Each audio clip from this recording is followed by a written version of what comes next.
हमनी के संस्कृति, हमनी के संस्कार सदा रहे हमनी के साथ। भारत के महान ग्रंथ और काव्य सब के संपूर्ण संकलन सब्सक्राइब करें तिलक।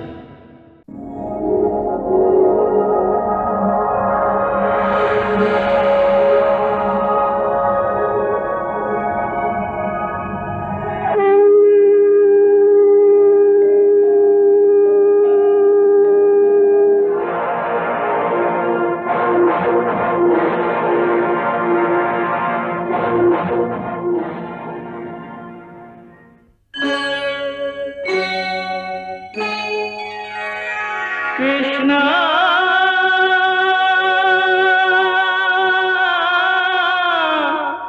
कृष्णा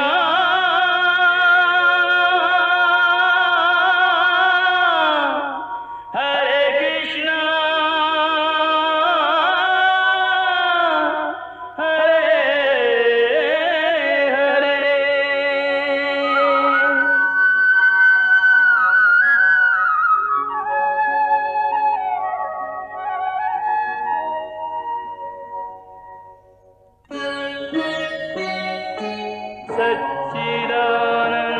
सच्चिदानन्दरूपाय विश्वोत्पत्त्यादिहेतवे तापत्रयविनाशाय श्रीकृष्णाय वयं नमः।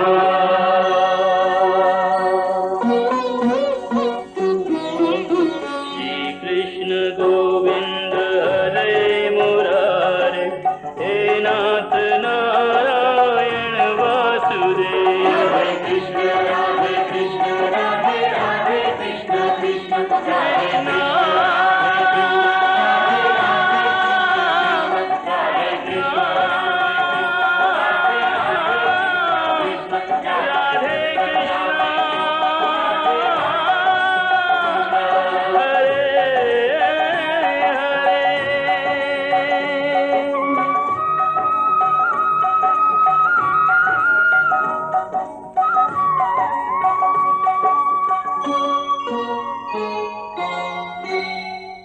भीमसेन, गदा युद्ध में नाभि के नीचे प्रहार ना कल जाए, इस सिद्धांत जान के भी तू दुर्योधन के जांघ पर प्रहार कैसे कैला?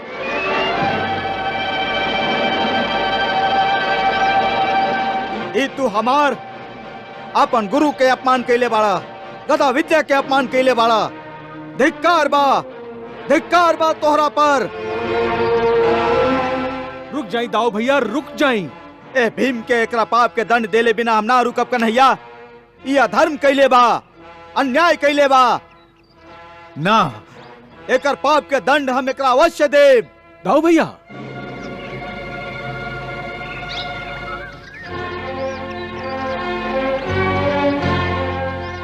ये आप कैसन बात कर रहा है दाऊ भैया? भीम भैया कोनो अधर्म निखन कैले, कोनो अन्याय निखन कैले, कोनो पाप निखन कैले। कन्हैया, हाँ दाऊ भैया, का अपन प्रतिज्ञा के पूरा कैल कौन पाप हा? अधर्म हा? भीम भैया खाली अपन प्रतिज्ञा पूरा कैलन हा, जो दूत सभा में ले रहन। तभी यह दुर्योधन द्रौपदी के अपमान करत घड़ी उनका के अपना जांग दिखा के अपना गोदी में बैठे के कहले रहे।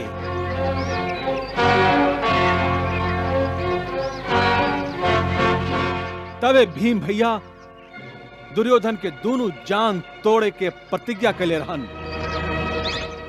अब आपे बताई दाऊ भैया कि एकरा में अधर्म कहा, एकरा में अन्याय कहा हा, एकरा में पाप कैसन हा? पाप तई दुर्योधन कैले हा, अधर्म तई दुर्योधन कैले हा, अन्याय तई यह दुर्योधन कैले हा। तब वो भीम के इसे प्रहार ना करे के चाहत रहे। ई त गदा विद्या के सगरे सिद्धांत के वध कर देलास। शांत हो जाए दाऊ भैया, शांत हो जाए। भीमसेन रणभूमि में अपना शत्रु पर वार करके अपन प्रतिज्ञा के पूरा कैला। बस एकरा में एकरा में कोनो अधर्म नहीं खे। हाँ?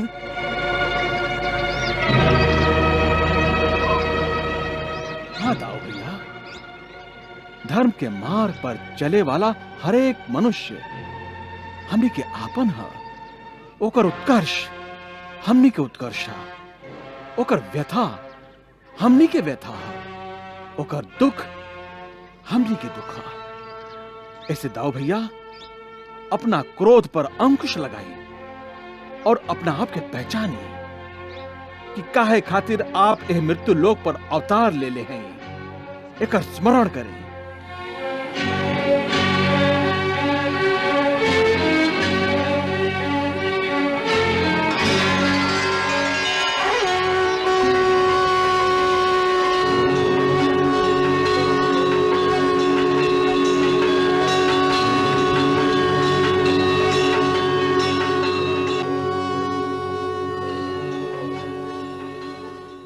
हम तो अधर्म और अधर्मी लोगन के विनाश करे खातिर और धर्म के पुनः स्थापना करे खातिर यह मृत्यु लोक पर अवतरित भइल है।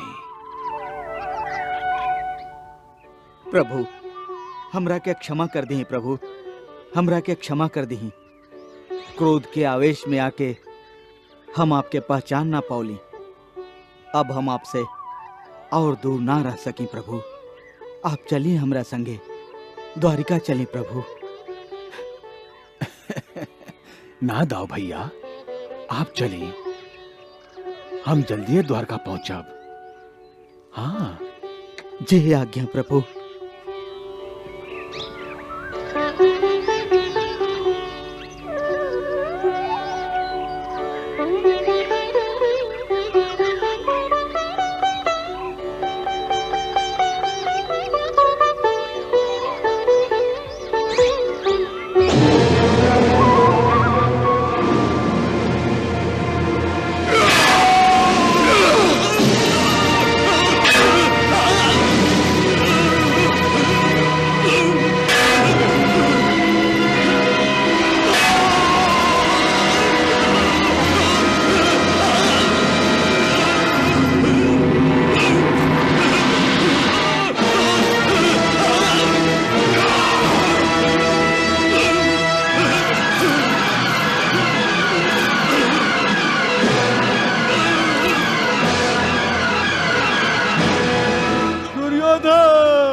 महाराज, हमार दुर्योधन मारल गईल,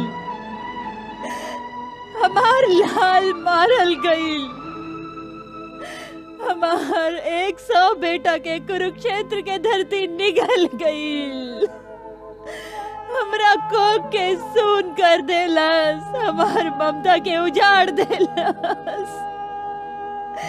दुर्योधन के साथे हमार सब कुछ लुट गईल महाराज, सब कुछ लुट गईल।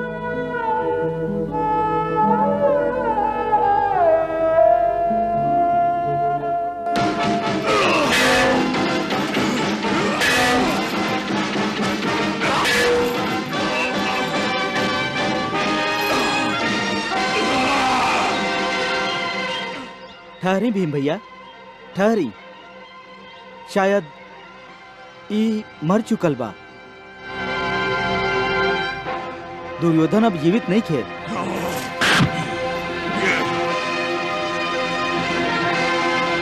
ई मर चुकल बा, दुर्योधन मर चुकल बा। दुर्योधन के वध हो गईल, हम लोग ये युद्ध जीत गईली, हम लोग विजय हो गईली।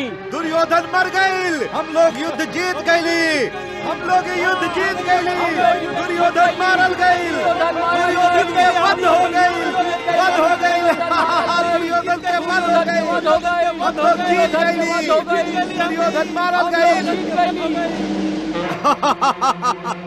हे दसों दिशा, सब नक्षत्र, यक्ष, देवता लोगन, आज हमें महायुद्ध के अंतिम पर्व ए पापी दुर्योधन के खून से लिख के समाप्त कर देली। आज से ये युद्ध समाप्त हो गई, पांडव विजयी भइलन और ये पापी दुर्योधन सम्राट बने के सपना देखत देखत सच में सुत गईल, हमेशा खातिर मृत्यु के नींद सुत गईल।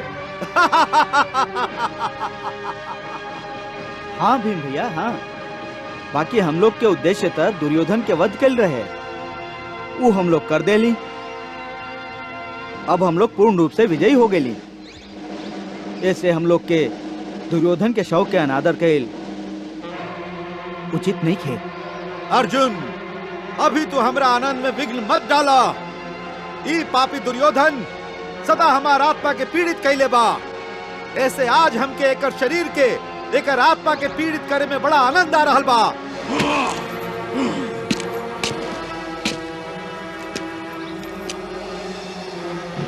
भीम भैया अपना क्रोध पर अंकुश लगाइए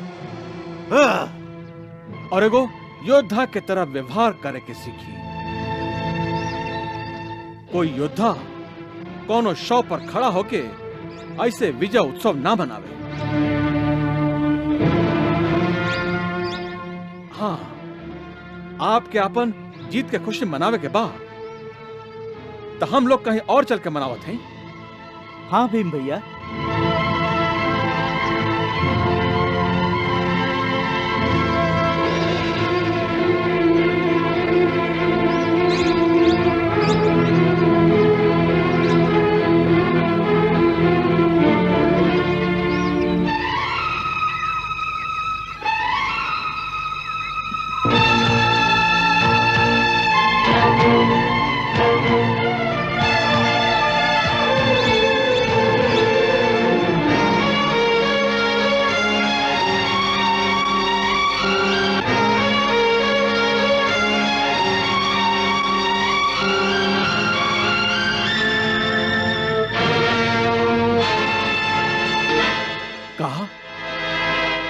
हमार बेटा जीवित बा? जी महाराज, युवराज दुर्योधन जीवित बाड़न। बाकी पांडव तो महारानी जी, जैसे युवराज दुर्योधन जल स्तंभन के विद्या जानेलन, वही तरह उनका लंबा समय तक सांस रोके के विद्या के भी ज्ञान बा। और दुर्योधन वही विद्या के प्रयोग करके सांस रोक के पांडवन के भ्रमित कर देलस।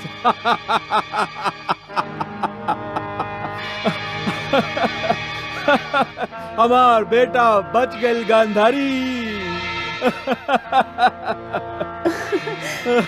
हमार कुल दीपक बच गई, हमार कुल दीपक।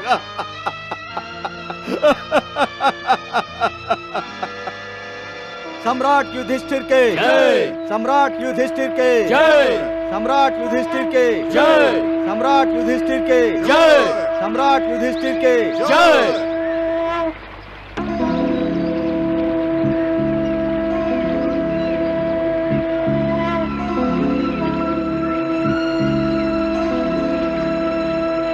सम्राट युधिष्ठिर के जय, सम्राट युधिष्ठिर के जय, सम्राट युधिष्ठिर के जय, सम्राट युधिष्ठिर के जय, सम्राट युधिष्ठिर के जय, सम्राट युधिष्ठिर के जय, सम्राट युधिष्ठिर के जय। ई शंख के ध्वनि सुन रहल हैं आप? हाँ अश्वत्थामा। बाकी अचानक शंख ध्वनि और रणवाद्य बजावे के का अर्थ बा? हो सकेला वो लोग राज दुर्योधन के ढूंढ ले होखस और सब पांडव मिलके उनका ललकारत होखस। हाँ, तुहार अनुमान ठीक हो सकेला कृत्यवर्मा। तब तो हम लोग के तुरंत युवराज के सहायता करे के चाहिए। वो एक घड़ी संकट में हुई है। आई मामा जी। ना, ठहरा अश्वत्थामा ठहरा। जल्दबाजी के निर्णय हमेशा घातक होला। अभी हम लोग सामान्य स्थिति में नहीं खी, ऐसे हम लोग के कदम फूंक फूंक के रखे के चाहिए। कैसन बात करत हैं मामा जी आप? ओहर युवराज दुर्योधन शत्रुओं के बीच घेराइल अकेले हुई हैं और हम लोग यहाँ अपन प्राण के सुरक्षा के नीति बना रहा है ना। हम लोग के तुरंत उनकर सहायता करे खातिर चले के चाहिए।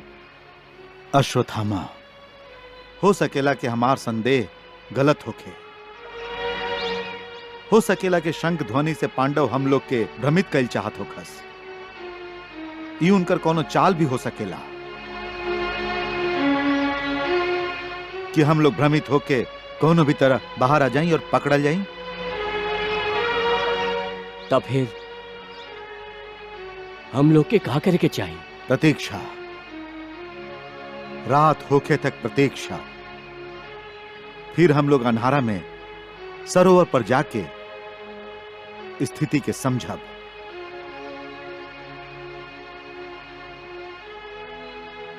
और युवराज से विचार विमर्श करके काल का करे के बाद एक निर्णय लेब।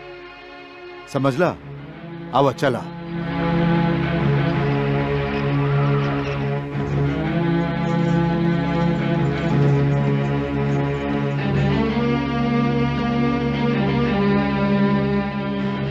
केशव, ई तू सबसे अलग थलग रात के एकांत में लेके हमरा काहे आइल बड़ा?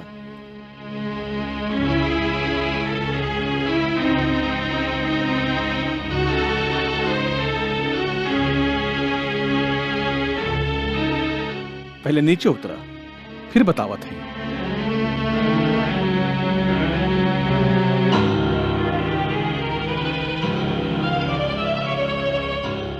पार्थ, नीचे आवा, जल्दी करा। अपन गांडीव साथ लेके आवा।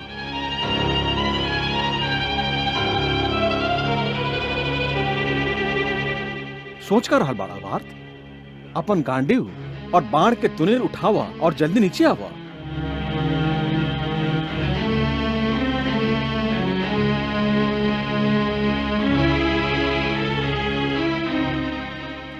बाकी केशव,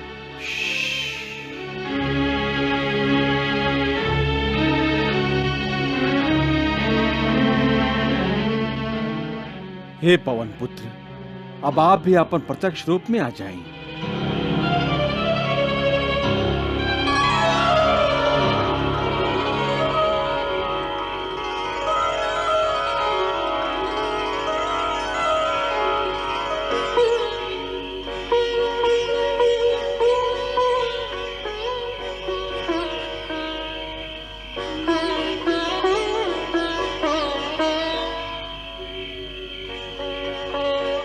प्रणाम प्रभु। प्रणाम पार्थ अर्जुन। प्रणाम पवन पुत्र। केशव, हनुमान जी जब हमारा अहंकार तोड़े खातिर आयल रही और वहां के दर्शन देले रही, तब वहां के वृद्ध रूप में रही। अपन बाण के सेतु के दशा देख के अब तोहार समझ में आ गई हुई कि भगवान श्री राम पत्थर के सेतु काहे बनवले रही। हे कपि, आप जीत गेली, हम हार गेली, और अब एकदम युवा दिखाई दे रहा है। पार्थ, पवन पुत्रता वृद्ध रूप ऐसे धारण कैले रहन ताकि उनका के केहू दोसर पहचान ना सके। पवन पुत्र के तो देवी सीता अजर और अमर होके के आशीर्वाद देले रही। फिर भला ई वृद्ध कैसे हो सकलन? और फिर भीम भैया और बलराम भैया के अहंकार तोड़े खातिर आप यह रूप धारण के ले रही। याद है ना आपके? प्रभु, वाटिका के उद्देश्य हम कैसे भुला सकीले जब आप हमारा आकांक्षा पूरा कैले रही। आप, देवी रुक्मिणी और बलराम भैया हमरा के प्रभु श्री राम, सीता मैया और लक्ष्मण रूप में दर्शन देले रही। प्रभु, ए समय आप तीनों युवा हैं। हमार विनती बा कि आप तीनों हमके त्रेता युग के आपन अवतारी रूप में दर्शन देके अनुग्रहित करें। आपन स्वामी श्री राम, आपन माता सीता और लक्ष्मण तीनों के एक साथ फिर से दर्शन कर लेब तो हमार जीवन सफल हो जाए। हम धन्य हो जाए प्रभु, धन्य हो जाए।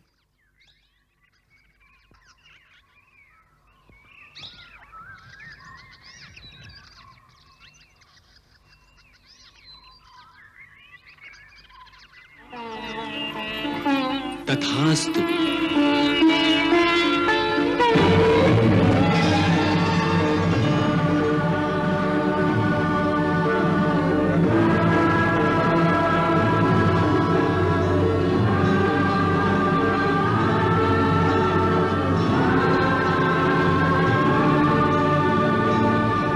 कृष्णा